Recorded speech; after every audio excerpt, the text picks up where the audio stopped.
His wife brought her lover to his office to fire him, and she had no idea that the man she brought to do it had built his entire empire on her husband's money, not borrowed money, not invested money, a retired postal worker's life savings, every dollar he had ever set aside across 22 years of early mornings and late routes.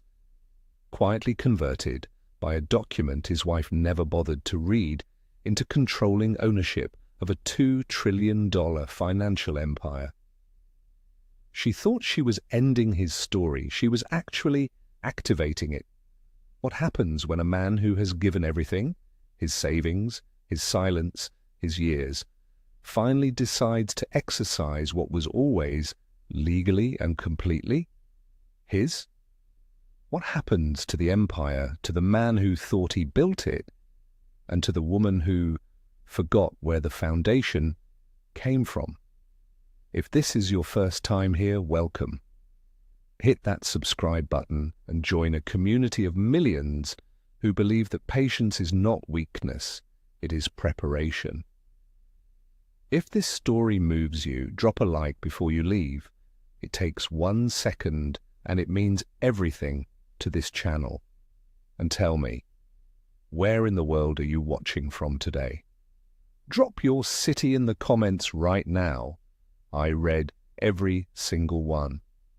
Now let me take you back to where this all began, to a Thursday morning in downtown Atlanta, to a man carrying a single cardboard box out of a building he had never once told anyone that he owned. Jerome Washington arrived at the 14th floor of Meridian Group Holdings at 8:53 on a Thursday morning, the same time he had arrived every Thursday for 4 years. He hung his jacket on the back of his chair. He set his coffee on the left side of his desk, where he always set it. He pulled up his operations dashboard and began reviewing the morning's logistics queue, the same way he began every morning, with the same quiet efficiency that had made him the person every department head called when something needed to actually get done. He did not know they were already in the building. He found out the way everyone else did, when Darren Powell, his department head, stepped out of the glass-walled conference room at 9:14 with an expression Jerome had never seen on the man's face before. Something between apology and relief. The relief of a man who had already been told his own job was safe.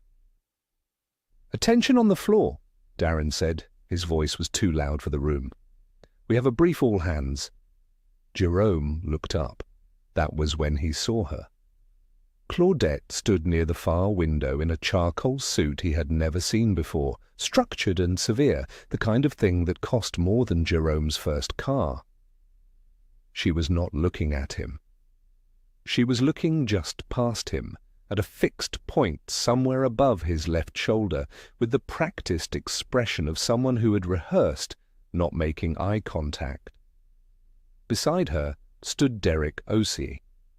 Jerome had seen Derek's photograph exactly once, in the Wall Street Journal 3 weeks prior. In person, he was taller than the photograph suggested, and he wore his confidence the way some men wear cologne, applied heavily, impossible to ignore. His suit was deep navy, his cufflinks caught the light from the window and threw it back into the room.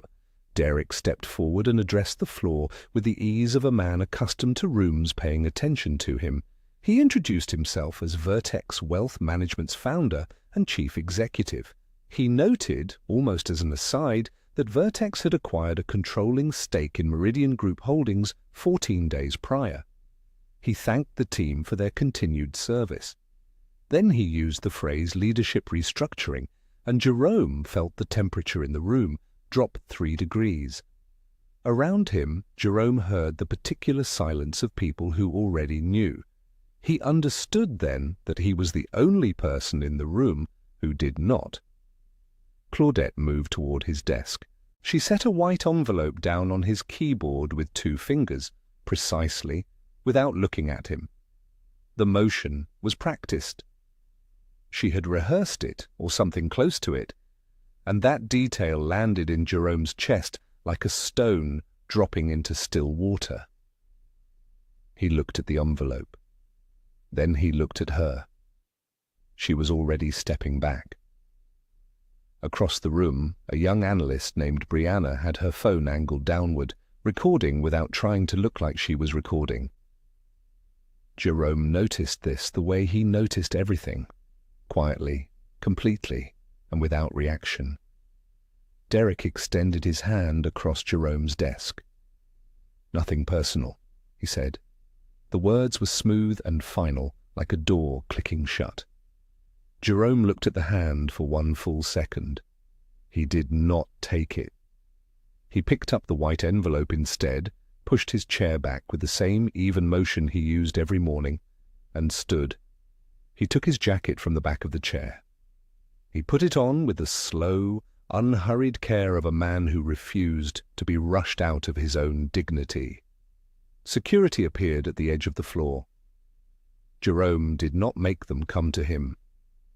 He collected the single cardboard box from beneath his desk, the one he had never unpacked entirely, and walked toward the elevator with his head level and his hands steady.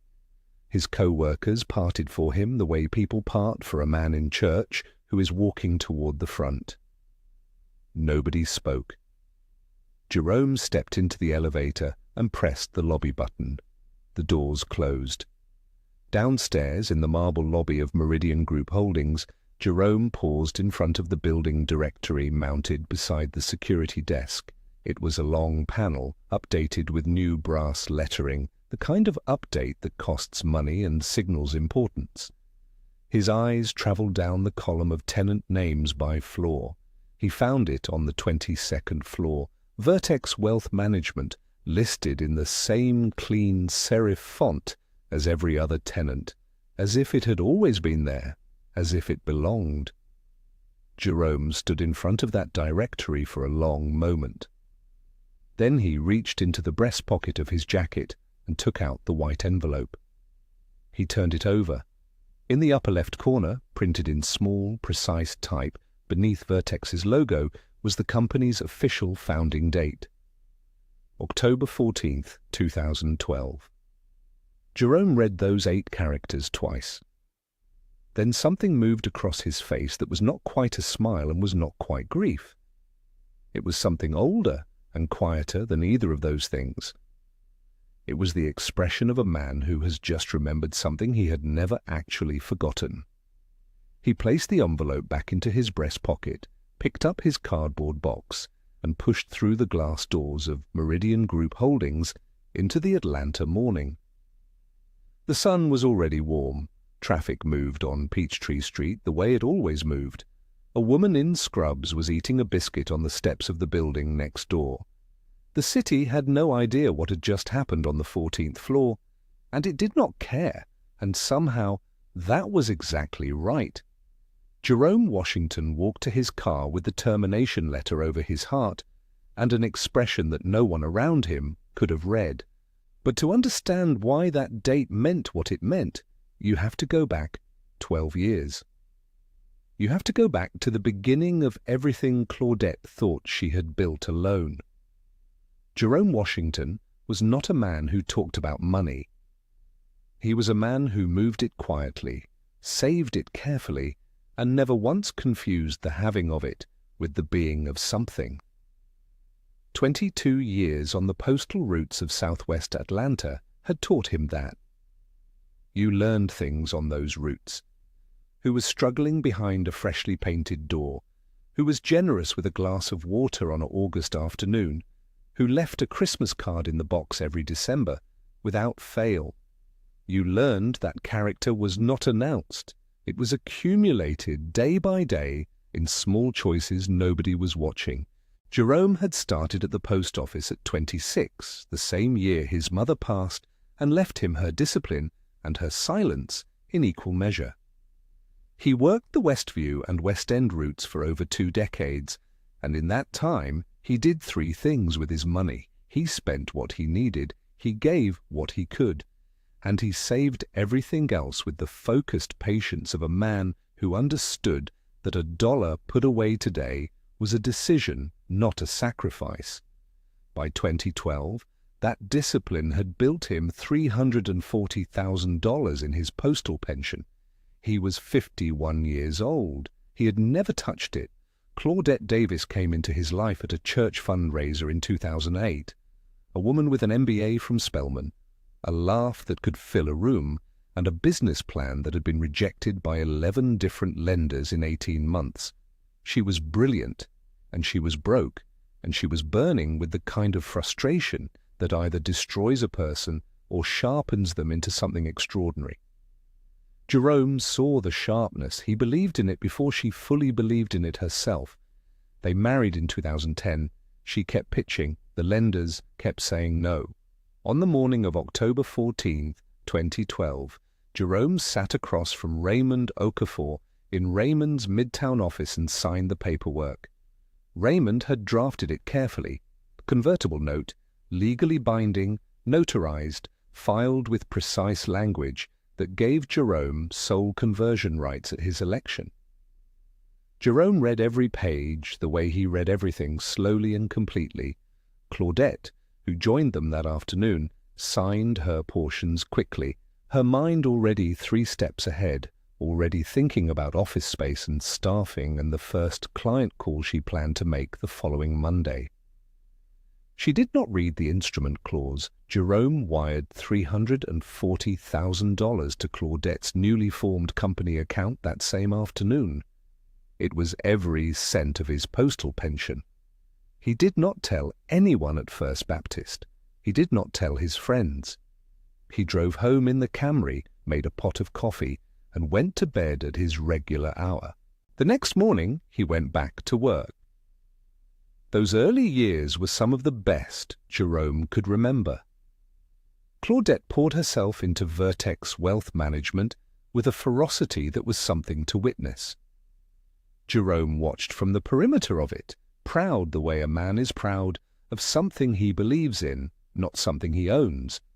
He kept coaching the Westview Youth basketball team on Saturdays.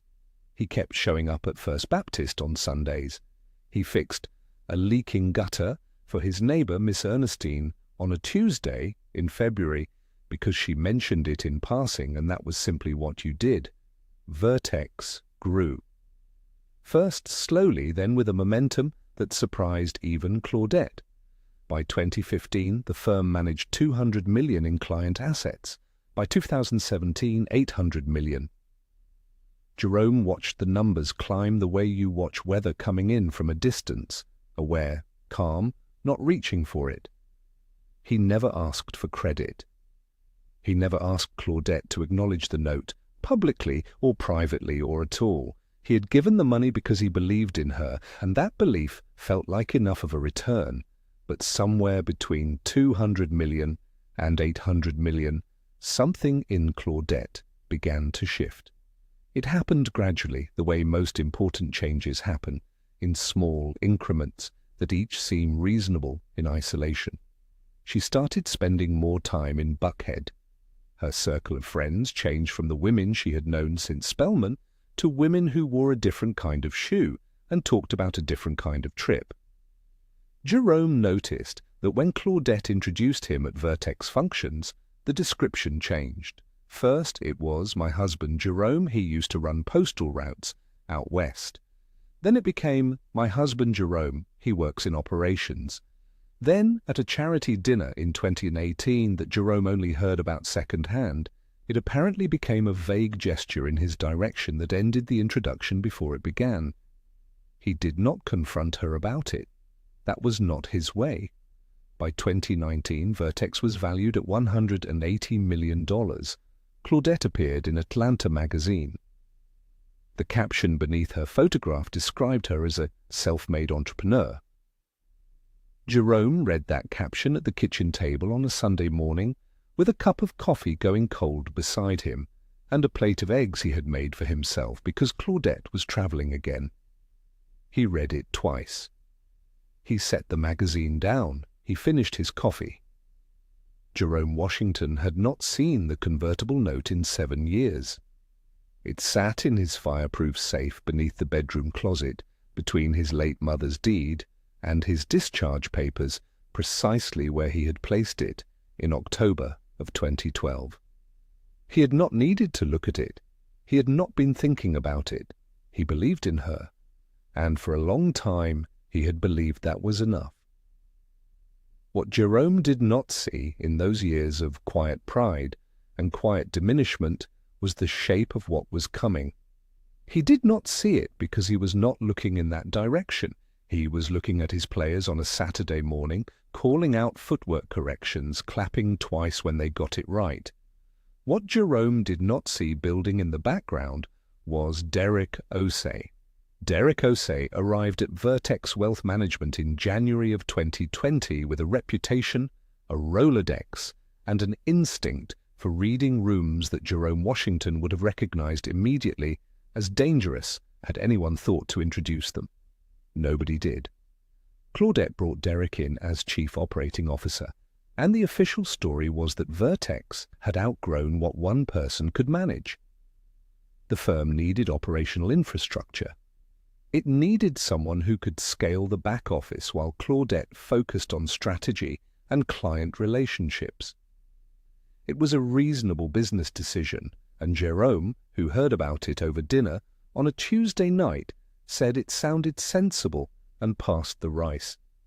He meant it. He trusted her judgment. He always had. Derek was good at his job. That part was true. He was also good at something else, something that did not appear on any org chart. He was exceptionally good at making himself indispensable to people who needed to believe their success was entirely their own. He understood, with the precision of a man who had studied it carefully, that the most powerful thing you could give an ambitious person was a mirror that showed them exactly what they wanted to see. He gave Claudette that mirror every single day.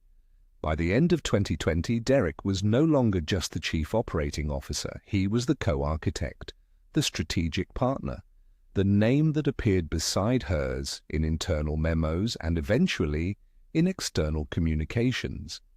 Claudette began saying "we" in interviews where she had previously said "I," and the "we" did not mean Jerome. Jerome noticed. He filed it away and said nothing. The small erasures came first.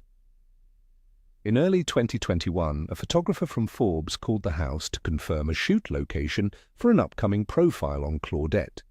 Jerome answered and took down the details. When he passed the information to Claudette that evening, she thanked him and then mentioned, almost as an afterthought, that the shoot was going to be tight on space, and it would probably be better if it was just her.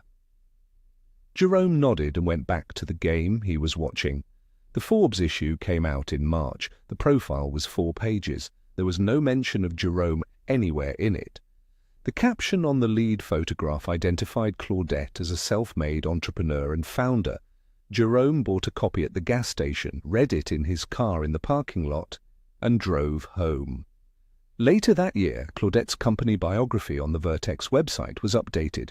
Jerome happened to find the old version while searching for something unrelated. The new version did not mention a husband at all. The holiday party that December was the clearest signal yet, and Jerome almost did not attend. He had been added to the guest list as a +1. He knew this because the invitation envelope was addressed to Claudette Washington and guest, and Claudette had left it on the kitchen counter without comment.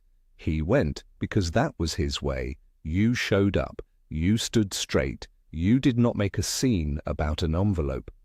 The party was held in a rented event space in Midtown, all soft lighting and open bars and people who had recently discovered what Vertex was worth. Jerome stood near the back in a dark suit, holding a glass of water, watching the room the way he had learned to watch everything. Midway through the evening, Derek Osei raised a glass and addressed the crowd with the ease of a man who had never once doubted his own place in any room. He thanked the team. He thanked the partners. He talked about vision and courage and the willingness to build something from nothing. The room applauded. Claudette stood beside him, smiling. The smile Jerome had once believed was only for him. She did not correct a single word Derek said. Jerome set down his water glass and went to get his coat. At home, the changes continued in quieter ways. Claudette began traveling without a full explanation of where or with whom.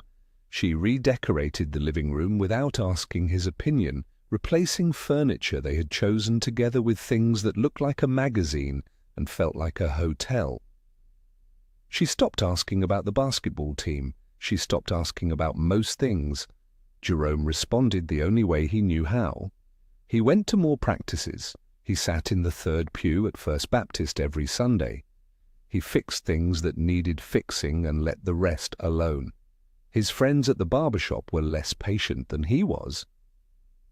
One Saturday, in February of 2022, his oldest friend, Calvin, a man who had known Jerome since they ran the same route out of the West End sorting facility, finally said the thing that had been sitting in the room for months. "Rome," Calvin said, not unkindly. "That woman is already gone. You're just the last one to file the paperwork." Jerome looked at him in the mirror for a long moment. Then he said, "I appreciate you," and changed the subject. That evening, hanging up Claudette's winter coat in the front closet, Jerome's hand found something in the breast pocket. A business card, cream stock, embossed lettering, the Vertex logo in the upper corner. Derek Osei, Chief Operating Officer. Jerome looked at it for 3 seconds. He put it back exactly where he found it. 3 weeks later came the morning that changed everything. Jerome read the Wall Street Journal at the kitchen table while the coffee went cold beside him. The headline was about a landmark sovereign wealth partnership between Vertex Wealth Management and 3 Gulf state funds. The deal pushed Vertex's total valuation to $2.1 trillion. Claudette's name was in the second paragraph. Derek's name was in the first.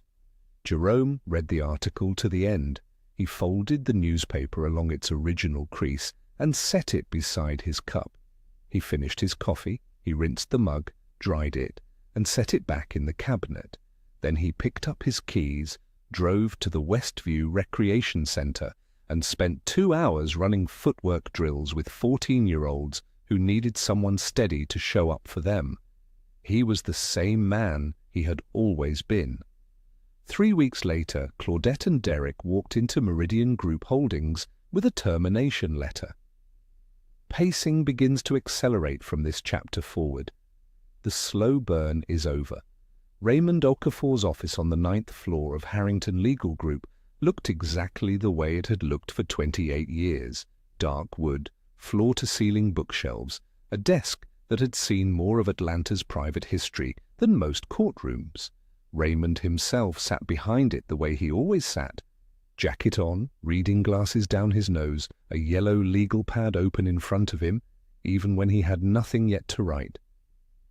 He had been expecting Jerome since 2012, not literally, not every day, but Raymond Okafor was the kind of attorney who drafted documents with the full understanding that the day might come when they needed to be used, and he had never once forgotten what he had put into that convertible note, or why.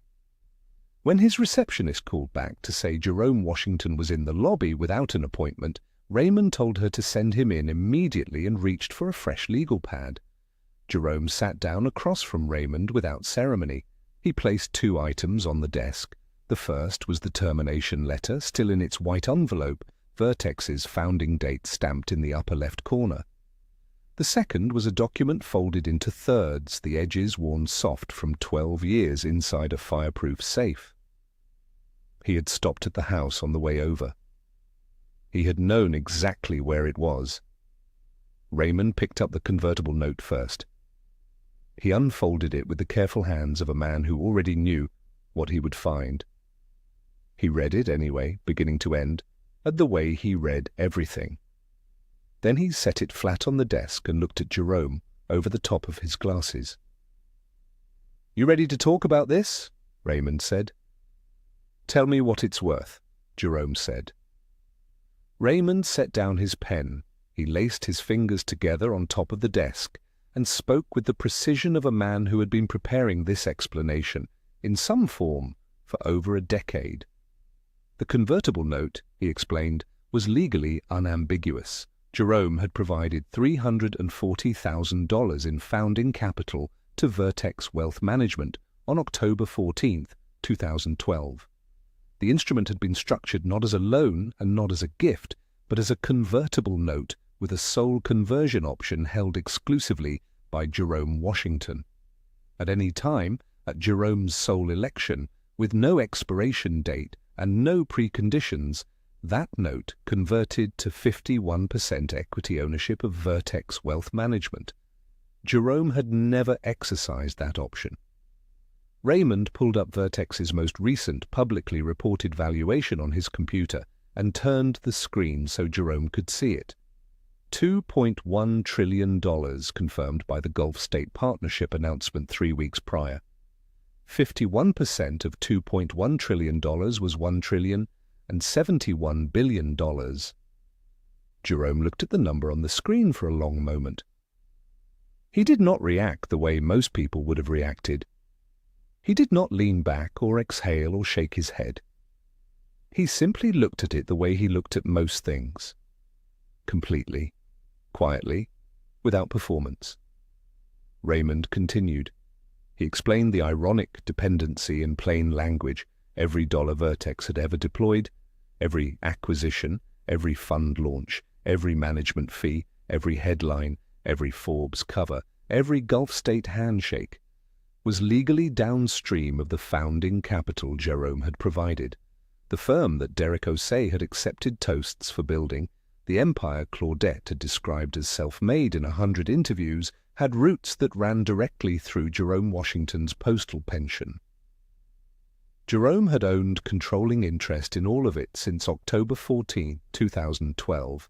He had simply never said so. "Is it clean?" Jerome asked. One question. Flat and direct. Raymond did not hesitate. Notarized the day it was signed, filed with the state of Georgia the following week. There is no ambiguity in this document, Rome. There is no loophole. There is no counter-argument. This is as clean as anything I have ever put my name on. Jerome nodded once. He looked out the window at Midtown Atlanta, at the late afternoon light coming off the glass towers, and was quiet for long enough that Raymond let him be. When Jerome looked back, something had settled in his eyes. Not triumph, not anger, something older and quieter than either of those things. It was the expression of a man who has lived carefully for a very long time and has just been told that the care was not wasted. He did not celebrate. He did not raise his voice. He did not say a single word about Claudette or about Derek or about the cardboard box he had carried out of Meridian Group Holdings that morning. He said, "Pull the full cap table. I want to know exactly who owns what, down to the last percentage point, before we do anything." Raymond was already writing. "And Raymond," Jerome added, standing, "let's be thorough before we're fast." Raymond looked up from the legal pad and allowed himself a small, precise smile. "Rome," he said, "that's exactly what I was going to tell you." Jerome buttoned his jacket. He picked up his copy of the convertible note, folded it along its original crease, and placed it back in his breast pocket beside the termination letter. Then he walked out of Raymond's office into the late Atlanta afternoon, moving at the same unhurried pace he had maintained his entire life. Thoroughness took 72 hours. And what Raymond found inside Vertex's cap table during those 72 hours made the conversion not merely powerful, it made it devastating. Raymond called Jerome on Friday morning at 7:45. Jerome was already up. He had made grits and eaten them standing at the kitchen counter the way he always did, on days when his mind was moving faster than his body wanted to. The gospel station was low on the radio. Outside, Westview was waking up the way it always did. Slow, steady, unhurried. He picked up on the first ring. Raymond told him to come in. His voice had the particular quality it got when he had found something significant. Not excited, not alarmed, just precise in a way that was slightly more precise than usual. Jerome poured the rest of his coffee into the sink, picked up his keys, and drove to Midtown. What Raymond had found in 72 hours of cap table analysis was this. Derek Osei held 31% of Vertex Wealth Management's equity. Claudette held 18%. Together they controlled 49% of the company they believed was entirely theirs. Jerome's 51% superseded both of their stakes combined, and it superseded them cleanly, legally, and without any mechanism by which either of them could contest or dilute it. But that was not what Raymond had called about. Buried inside Vertex's financial structure, routed through a series of intermediary accounts and registered in the Cayman Islands under the name Osei Capital Partners, Raymond had found a shell entity that had been quietly receiving $2.3 billion in Vertex management fees over the preceding 4 years. The fees were real, the entity was real. The diversion, however, was a federal crime. Derek had been stealing from his own company. Jerome sat across from Raymond's desk and listened to this without interrupting. When Raymond finished, Jerome was quiet for a moment. Then he said, "Does this change what we do?" Raymond shook his head. "It changes what happens to him when we do it." Jerome nodded once. "Then we stay on the plan." The plan as they built it across Friday afternoon and into the weekend was 3 phases in sequence, each one triggering the next like a row of precisely spaced dominoes. There would be no improvisation, there would be no drama. Every step would move through proper legal channels, documented and defensible, so that when it was over, nobody could question the method. Phase 1 was the conversion notice. Raymond would file it Monday morning, the moment Harrington Legal Group's offices opened, and not 1 minute before. No leaks, no warnings, no phone calls to give anyone time to prepare. The filing would be clean and sudden, like a door closing. Phase 2 followed immediately. Within 48 hours of the conversion notice being received, Jerome's newly constituted board would be seated. Raymond had already identified 3 independent directors with impeccable credentials and no existing relationship with Vertex. Derek's signing authority would be suspended the moment the board was in place. His access to Vertex's accounts, his ability to enter into contracts on the company's behalf, his authority to make any decision of consequence, all of it gone. Phase 3 was the forensic audit. As the new controlling shareholder, Jerome would direct the incoming board to commission an independent forensic review of Vertex's full financial history, with specific attention to offshore fee disbursements. Osei Capital Partners would go under the microscope within 72 hours of the board being seated. What the auditors found would be reported to the appropriate federal authorities by Vertex's newly appointed compliance officer. Jerome insisted on one condition throughout all of it: nothing illegal, nothing retaliatory, nothing that could be characterized as a personal vendetta or an act of spite. Every move would be the kind of move that any responsible controlling shareholder would make upon discovering what Jerome was about to discover. The law would do the work. Jerome's only job was to activate it.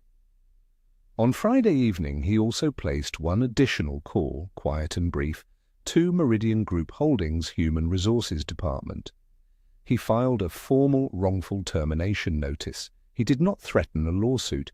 He did not demand anything. He simply created a paper trail that established, on the record, that his termination had been executed by a party with an undisclosed conflict of interest. He told Raymond about it on Saturday morning. Raymond wrote it down without comment. Saturday, Jerome coached practice. He ran his players through the same footwork drills he always ran, called out the same corrections in the same voice, clapped twice when they got it right. Nobody on that court knew what was sitting in his breast pocket. Nobody asked. Sunday he sat in the 3rd pew at First Baptist the same way he had sat there for 30 years. He sang when the congregation sang. He bowed his head when the pastor prayed. After service, Sister Ernestine asked how he was holding up, and he told her he was fine, thank you, and meant it in a way that would have confused her if she had known what Monday morning held. He told no one. Sunday night, Jerome sat at his kitchen table with a yellow legal pad and went through the plan one final time, line by line, the way he had checked his mail routes the night before, every shift for 22 years. When he was satisfied that nothing had been missed and nothing was out of order, he folded the pad, turned off the kitchen light, and went to bed at his regular hour. Monday morning at 8:47, Raymond Okafor filed the conversion notice. By 9:30, Vertex Wealth Management's general counsel had read every word of it. The first phone call went to Derek. Derek Osei was in a meeting when his general counsel walked in without knocking. That alone told him something was wrong. His general counsel, a measured woman named Patricia Hollins, had worked at Vertex for 6 years and had never once entered a room without being invited. She set a document on the conference table in front of him without a word, and the 3 junior partners in the room watched Derek's face change as he read it. He read it twice. Then he said, "This is a clerical error," and stood up. It was not a clerical error. Derek was on the phone with Claudette before he reached his private office. She answered on the second ring, and he told her there was a filing, a conversion notice, claiming that someone named Jerome Washington held 51% of Vertex. Claudette went very quiet on the other end. Then she said she didn't understand what that meant. Derek told her it meant someone was claiming to be their majority shareholder. Claudette said that was impossible. Derek said he needed her there in 20 minutes. She arrived in 15, still in the clothes she had put on that morning, and she looked at the conversion notice the way you look at something that cannot exist and yet is sitting right in front of you. She had no knowledge of the convertible note, none. She had signed paperwork 12 years ago the way people sign paperwork when they are 3 steps ahead in their own minds. Quickly at the end, because the important thing was done and the documents were a formality. She had never gone back to read what Raymond Okafor had written in the instrument clause. She was reading it now. Derek's personal attorney arrived at 11:30. He reviewed the filing for 40 minutes. When he came out of the conference room, the expression on his face answered the question before Derek could ask it. "It's valid," the attorney said, "notarized, filed with the state, and the conversion option has no expiration. There is no procedural challenge available here. Jerome Washington is the majority shareholder of Vertex Wealth Management." Derek stood very still. Then he picked up his phone and called Jerome. No answer. He called again. No answer. The third call went directly to voicemail, and Derek did not leave a message because there was nothing to say that the filing had not already said more clearly than he ever could. By noon, the emergency call with Vertex's 3 Gulf State sovereign wealth partners was already scheduled. Derek joined from his office, Claudette beside him, both of them projecting a calm they did not possess. The partners had received word of the ownership dispute through their own legal teams. The conversation was short and devastating. The ownership dispute clause embedded in their partnership agreement was unambiguous. In the event of a material change in controlling ownership, all managed assets were frozen pending resolution of the dispute. $880 billion in managed assets. Frozen. The call ended. Derek and Claudette sat in silence for a moment that stretched like a wire being pulled too tight. Derek contacted his litigation team and instructed them to file an emergency injunction to block the conversion. His lead litigator reviewed Raymond's filing for an hour and called back with news that landed like a door slamming shut. The filing was airtight. The instrument was clean. The conversion right was unambiguous and unilateral. An Atlanta judge reviewed the injunction application that same afternoon and declined it within hours. Every door Derek tried was locked from the inside.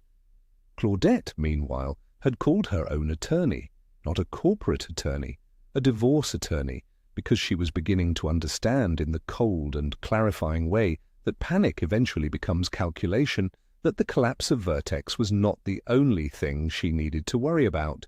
She needed to know what she was entitled to. Her attorney pulled the convertible note filing date within the hour. October 14th, 2012. Jerome and Claudette had not married until 2016. The note predated their marriage by 4 years. Under Georgia law, assets established before a marriage remained the separate property of the individual who established them, entirely beyond the reach of a divorce settlement. Claudette's attorney delivered the news over the phone in careful, professional language that could not soften what it meant. She would receive no portion of Jerome's equity stake, not 1%, not $1 of the $1,071 billion that stake represented. She had nothing. By evening, the argument between Derek and Claudette had moved from his private office into the open floor of Vertex's 22nd floor, where a junior analyst pretended to work while recording it on a phone pointed at the carpet. The words were sharp and ugly and unguarded, the kind of things people say when the performance has failed, and only the wreckage is left. Staff in the elevator lobby could hear it through the closed conference room door. By Monday evening, Vertex's 22nd floor looked like the aftermath of something. Papers out of order, assistants walking faster than usual, phones ringing without being answered, the specific silence of people waiting for the next bad thing. And the forensic auditors hadn't even arrived yet. They arrived Tuesday at 7 in the morning. The forensic auditors arrived at 7 in the morning, and they did not leave. They set up in the third-floor conference room with laptops and hard drives and the particular quiet efficiency of people who had done this before and knew exactly what they were looking for. By Tuesday afternoon, they had accessed Osei Capital Partners' full transaction history. By Tuesday evening, they had documented $2.3 billion in diverted management fees routed through a cascade of shell accounts, landing finally in a Cayman Islands entity that existed solely on paper and in Derek's personal bank statements. It took them 48 hours to build the case. It took the federal government one morning to act on it. Jerome's new board notified the Securities and Exchange Commission and the Federal Bureau of Investigation on Wednesday morning. The referral was clean, documented, and accompanied by 400 pages of audited transaction records. By 10 o'clock, federal agents were in the building. By noon, they had seized Derek's office and its contents. By 2 in the afternoon, Vertex's 22nd floor had the specific stillness of a place where something irreversible has just happened. Thursday morning, Derek Osei was arrested. He was in the building when they came for him. He was wearing a suit, the navy one, the one with the cufflinks. And he walked out between 2 federal agents with his hands cuffed in front of him and his jaw set in the expression of a man who had still not fully accepted that this was real. 3 Vertex employees captured it on their phones. The footage was on social media before Derek reached the street. Within 2 hours it had been shared 40,000 times. The cufflinks were visible in every clip. Claudette was named a person of interest the same afternoon. Jerome's board placed her on administrative leave by formal written notice. Her access badges were deactivated at 4:37. She found out when she tried to enter the building and the security panel turned red. She stood at the lobby turnstile for a moment that the security desk cameras recorded in full. Then she turned and walked back out. The Atlanta Business Chronicle ran the story at 5 o'clock. The headline read, "Vertex Founder Arrested, Postal Worker Holds Controlling Stake." The subheading named the fraud amount. The article named Derek. It named Claudette. It named Jerome Washington, described as a retired Postal Service employee and senior operations coordinator, and noted that his 51% controlling stake had been established by a convertible note dated October 14, 2012. The article was on the Chronicle's front digital page for 11 minutes before national outlets began republishing it. By 6 o'clock it was everywhere. Derek's 4 Atlanta properties, a Buckhead condo, a Midtown townhouse, and 2 investment properties in West Midtown, were frozen as potential fraud proceeds by federal order before the Chronicle story finished its first hour online. His personal accounts followed within the day. The man who had straightened his cufflinks and said, "Nothing personal," across Jerome's desk now had no liquid assets he could access and no company he could enter. Claudette's sorority chapter sent a quiet message to its membership, removing her from the planning committee for the spring gala. Her name disappeared from the event program without announcement. 2 women she had considered close friends stopped returning calls. A group chat she had been part of for 6 years went silent. Jerome's phone rang 9 times on Thursday. Former Meridian co-workers, people who had watched him carry that cardboard box out of the building a week earlier, calling now with a different kind of attention in their voices. He let most of them go to voicemail. The ones he answered, he kept short. He said he appreciated them reaching out. He said he was doing fine. He did not discuss what had happened or what he had done because that was not his way, and it never had been. That evening, Jerome heated up leftover pot roast from Sunday, the kind his mother used to make with the carrots soft and the gravy thick, and he ate it, standing at the kitchen counter, the way he ate most things when he was alone. The Chronicle story was open on his phone on the counter beside his plate. He read it once, beginning to end, the same way he had read the Wall Street Journal 3 weeks before, completely, quietly, without performance. He set the phone down, he finished his food, he washed his dish, dried it with the same dish towel he had used for 4 years, and set it back in the cabinet. Then he called Raymond and confirmed the location for Friday evening. Raymond said everything was in order. Jerome thanked him and hung up.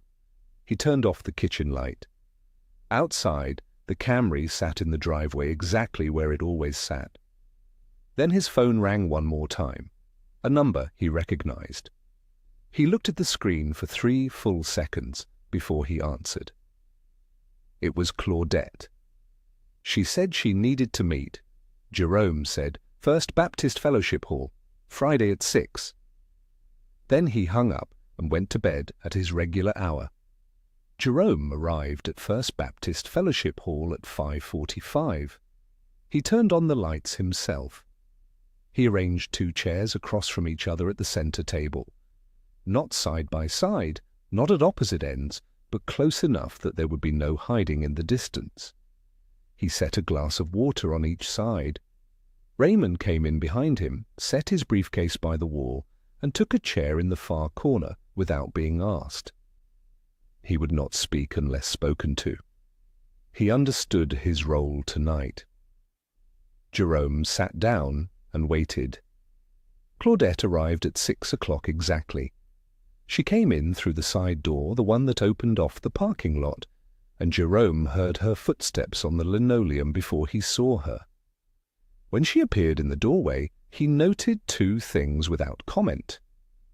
She was alone, and she was not wearing the charcoal suit. She wore a plain dark sweater and slacks, the kind of clothes she had worn before Vertex, before the Forbes cover, before Derek O'Sea's cufflinks caught the light in a room full of people who were applauding the wrong person. Jerome noted this without satisfaction and without pity. He simply saw her clearly, perhaps for the first time in years. She sat down across from him. She began with justifications. She talked about the pressure of building something at that scale, about how the demands of Vertex had changed her, about how Jerome had always been content with less, and she had needed more, and that difference had created a distance neither of them had known, how to close. Jerome let her talk. He did not move. He did not nod. He did not offer the small sounds people make to signal that they are listening, because he did not want her to feel accompanied through this part. Then she moved to appeals. She talked about what they had once been to each other. She mentioned the church fundraiser where they had met. She mentioned the early years, the dinners, the life they had built before the money changed the size of the rooms she wanted to stand in. Her voice cracked once and she steadied it. Jerome let her talk. Then came the desperation. She said she needed him to understand that she had not known about the note. She said she had not understood what she signed in Raymond's office in 2012. She said Derek had manipulated her, had used her, had positioned himself so carefully that she had not seen the fraud until the auditors named it. Some of this was probably true. Jerome let her finish anyway. When she stopped talking, the fellowship hall was very quiet. Jerome looked at her for a long moment. Then he spoke. His voice was the same voice he had used his entire life, unhurried, level, with no performance in it whatsoever. He said, "Claudette, I need you to hear me." She looked at him. On October 14th, 2012, I walked into Raymond's office and I liquidated every dollar I had saved across 22 years of work. $340,000, my pension, the thing I had built so that I would have something when my body couldn't carry mail anymore. I gave it to you because I believed in you, not in what you were going to become. In you. He paused. I watched Vertex grow for 12 years. I watched you become what I always knew you could be. And I never once asked you for a dollar of it, or a mention in an article, or a seat at a table, or a photograph. I didn't need any of that. I was your husband. That was enough for me. Claudette's jaw tightened. Her eyes were bright. Then you started describing me as the mailman. Then you took my name out of your biography. Then you added me to a party invitation as a guest in my own marriage. And then you walked into my office with a man in a navy suit, and you slid a termination letter across my desk, and you couldn't even look at me while you did it. He stopped. He let that land. You walked into my office 12 years after I handed you everything I had, and you fired me. But what you didn't know, Claudette, was that the man you brought to do it built his whole empire on my retirement check. Every trillion-dollar deal Derek ever closed, it started with me. The silence that followed was total. Claudette did not scream. She did not make threats. She broke the way people break when the story they have told about themselves for years finally collapses under its own weight. Slowly, then all at once, her shoulders dropping forward, her breath coming out in a sound that was not quite crying and not quite anything else. It was the sound of a woman understanding, for the first time, the full cost of what she had chosen. Jerome watched her with neither satisfaction nor cruelty. Then he stood.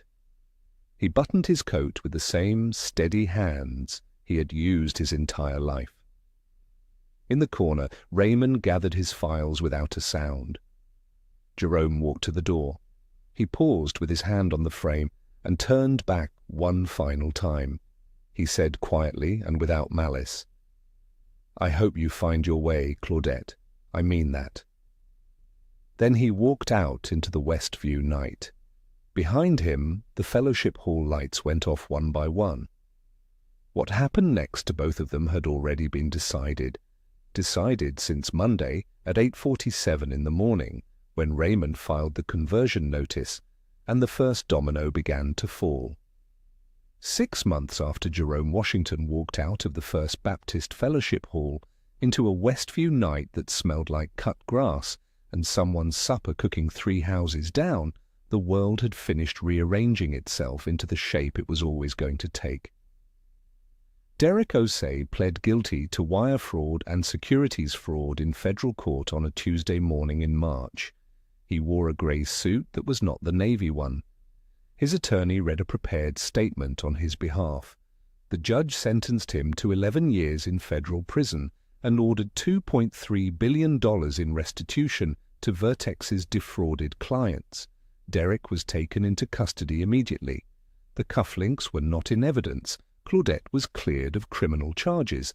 The investigation found no direct knowledge of the Osei Capital Partners scheme on her part. She had been deceived as thoroughly as anyone, which was perhaps the most fitting conclusion the story could have produced. She lost her chief strategy officer position permanently, surrendered what remained of her 18% equity stake as part of the civil resolution, and resettled quietly in Charlotte. She did not give interviews. She did not maintain a public profile. She was, by all measurable indicators, simply gone. Jerome restructured Vertex Wealth Management under a 7-member independent ethics board, retained his 51% controlling stake, and appointed a chief executive with 30 years of clean institutional track record. The Gulf State Partners, satisfied with the resolution of the ownership dispute and the removal of the fraud, unfroze the $880 billion in managed assets within 90 days. Vertex did not collapse. It stabilized, restructured, and continued. In the first year, Jerome directed 10% of his equity dividends, $4.2 billion, to the Washington Family Generational Wealth Initiative, established as a non-profit and administered through First Baptist's Community Outreach Office. The initiative was not named after Jerome. It was named after his mother, Eleanor Washington, who had taught him to save and to be quiet and to do the right thing even when nobody was watching. The initiative funded down payment assistance programs in Westview, West End, and 2 adjacent neighborhoods where families had been trying to buy for years and kept losing ground to rising prices. It funded small business grants for 15 entrepreneurs in the first cycle, none of whom knew the source of the money until months later.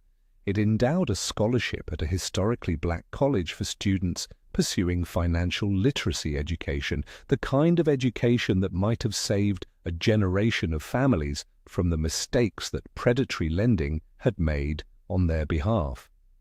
Jerome settled the wrongful termination claim against Meridian Group Holdings quietly through Raymond for an amount the firm's insurance carrier paid without trial. Jerome donated the full settlement to the Westview Youth Basketball Program. New uniforms, new floor, resurfacing in the gymnasium, and a paid assistant coaching position so the head coach would not have to do it alone anymore. He still drove the Camry. He still coached on Saturdays. One Saturday in April after practice, a woman appeared at the gym door carrying a foil-covered pan that smelled like macaroni and cheese made the right way. The kind with 3 cheeses and breadcrumbs on top, baked until the edges went dark. It was Diane Mercer, who had kept score at these games all winter, and who had known Jerome when he was Rome the mailman, and had no particular interest in knowing him differently now that the newspapers were calling him something else. She set the pan on the scorer's table and told him she had made too much. Jerome looked at the pan. Then he looked at her. He said, "That smells like somebody's grandmother's recipe." Diane said, "It is. Mine." They walked out to the parking lot together afterward, slowly, in the way of people who have nowhere urgent to be.